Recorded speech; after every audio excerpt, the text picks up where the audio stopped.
Hey, okay, so I don't know if you saw my testimony video, which I actually did on Saturday. It was over 11 gigs, so I didn't get it posted till Monday, so then I was already running behind, and it's been a crazy week. So here we are, and I had said that I would do 7 God stories by, 7 God stories by Sunday, the 12th. So I can do it. I can do it because these are gonna be a lot shorter. That one was 27 minutes. That was long. So I can do this. So anyway, so here's God story number 1, and I might just do all 7 right now, but I'll break them down so they're shorter. You don't have to listen to me go on to all those. Okay, so and this is what I'm going by. This is like I wrote down like. This is the first 25 of the cool God stories. I have so many. It's awesome, guys. Because he just shows up. He just shows up. So once you know him, and once you, I mean, he says in his word, he says, if you seek me, you will find me. And it's just, stay in the word, stay in prayer. Just, yeah, if you want him, he's there. He's definitely there. So I cannot say again that it is not my belief. Like, I know he's real. So my neighbor, right? She's like, she thinks it's my belief, and she's like, you can't tell me that people that don't know Jesus are going to go to hell. And you know what? Yeah, I can, because I know Jesus, and he says, I am the way, I am the truth, I am the life, and no one gets to the Father except through me. And since I know he's real, I know, I mean, Muhammad's dead and buried. Buddha's dead and buried. I mean, they came around later. They made up their thing. They made up the Quran. They're dead, And why is Jesus so offensive? Why does everybody hate Christians? Because Satan knows that Jesus is real. So, and also, like, you know what? Jesus says, hey, you know what? You believe in me, you're gonna be hated. You're gonna be persecuted. You may even be martyred. You're gonna die for your faith. Everybody's gonna hate you. They're gonna call you bigot. Everybody's gonna hate you. And it's so. But you know what? We sign up for it. It's like we sign up for it. We're like, who would do that? Who would do that if we didn't know he was real? Why would we? Why would we do that? I mean, think about it. He's real. And he's the only one that Satan hates. So that's got to tell you something. I mean, every other religion is accepted in America, except for Christianity. So, I mean, Jews are somewhat, a little bit, but we don't, compared to Israel, we don't have it nearly as bad. But I will tell you that today is Friday. Let's see, Vladimir Putin met with the leader of Iran today. And, Turkey's involved, China's involved. And being Yom Kippur, that's their very, very, very holy holiday. So, and they know that Israel is about to strike the nuclear plant and destroy, which could be the best thing ever to happen. That would be awesome. If Israel were to strike and get rid of their nuclear plant, that's awesome. We can only hope. But we have an administration that is not going to, that does not back them on that, and that's fine. That's fine. It's going to save the world.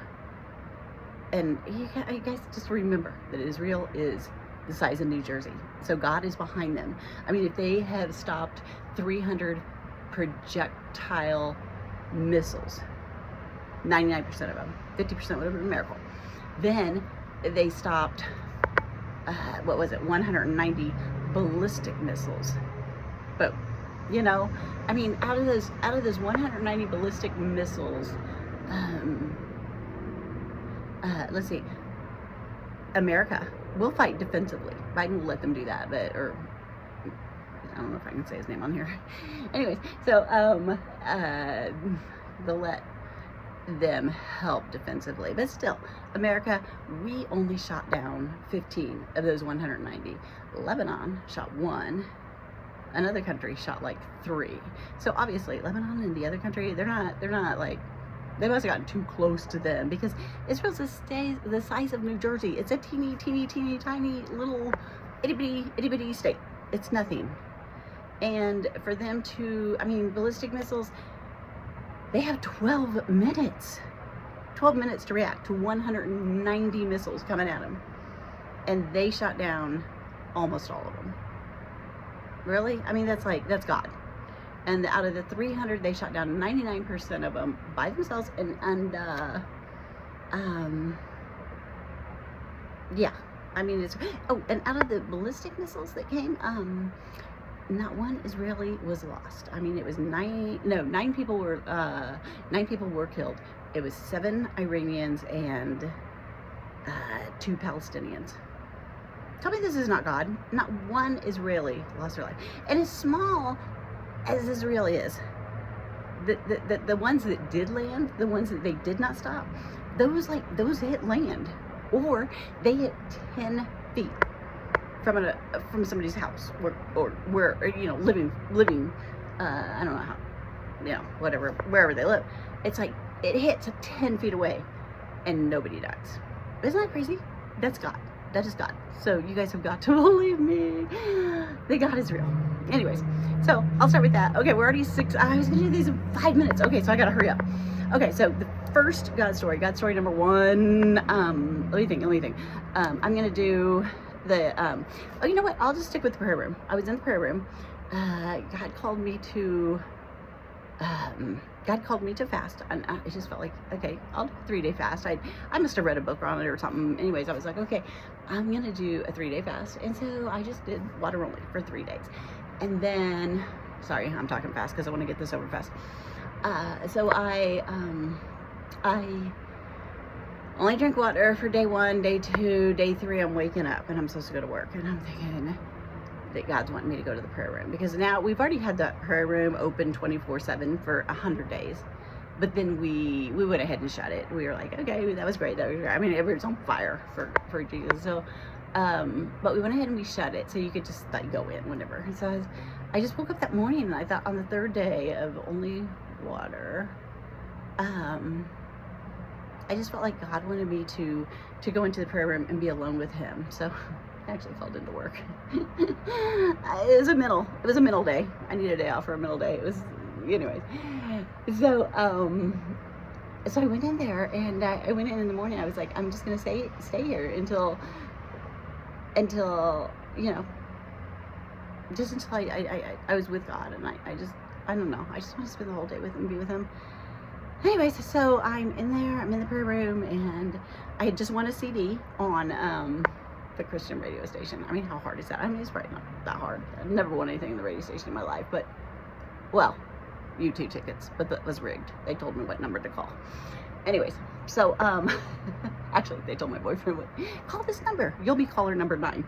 So, anyways, but this is the first real thing I ever won. It was like tickets. Oh, I mean, it was Tad new CD. So I took that CD in. That was amazing, and I didn't listen to it till I went into that room. Anyway, so I'm laying on this beanbag in the prayer room. I'm just like laying there, and I am just honestly just laying there, just oh my gosh, just I'd been in there, I don't know, 8 hours, however long, just loving Jesus. Just all I was doing was just loving Jesus, praying, just I mean, you guys, I was so on fire. I loved Him so much because I knew He was real. And so anyway, so I'm laying there, and you know what, I felt like Him touching my hands. This one, then He's touching this one, then He's touching this one, He's touching this one, and I just was laying on that beanbag, just feeling Him touch my hands one at a time. Anyways, amazing day. And so anyway, so I go home, and I've been in there, I don't know, I go home, kids are already in bed. Probably was there, I don't know, 11, 12 hours, however long I was there. So I go home, and then when I woke up the next morning, we had a beautiful house. So I'm walking down the stairs. I can see down into the living room where my kids are about, you know how little kids are. They like eat their cereal right in front of the TV, right? And my daughter, Sloan, she turns around and she looks at me, and she sees me walking down the stairs, and she says, "Mom, do you know how to say Jesus' name in sign language?" And she goes,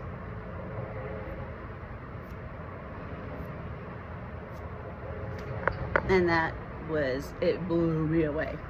Because that's what I felt. I felt him touching one hand after the other. One hand after the other. I was holding my hands up and I could feel him touching me. And she's like, "Do you know how to say Jesus in sign language?" And she does this. And I was just like, how?